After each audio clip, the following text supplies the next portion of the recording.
I'm the Executive Director of Trees Matter. Our mission is to inspire and promote an increased tree canopy valley-wide.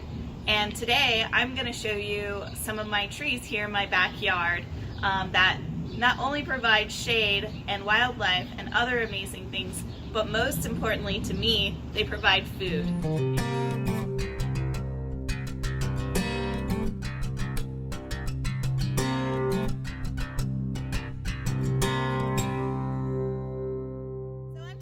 Into my front yard.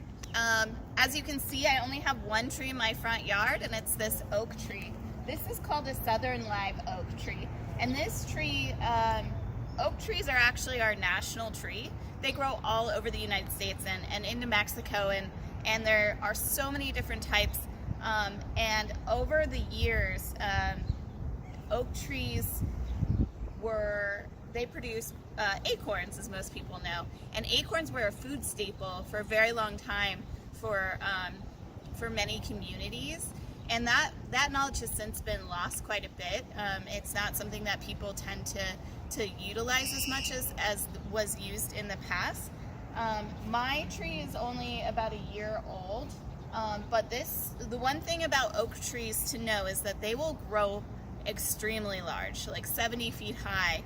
You know, depending on water, this is a very drought tolerant tree. All these trees that I'm showing you are moderate to low water use trees.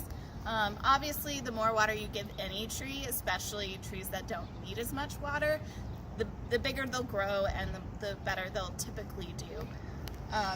So the biggest thing with acorns is they do take a process. You have to you always want to collect them not from the ground, but using a tarp and then having them fall so that you're getting them from the tree. So you just gently tap the tree and the ones that are ready will fall. That being said, there's a whole process of leaching that needs to happen because they have tannins, and then you can create an acorn flour that can be baked with. And there's supposed to be some really great nutrition components to acorn flour as well. One thing that I really love about oak trees is it really is a symbol of legacy. When you plant an oak tree, I'm not expecting to see this as an adult tree unless I live a very long time.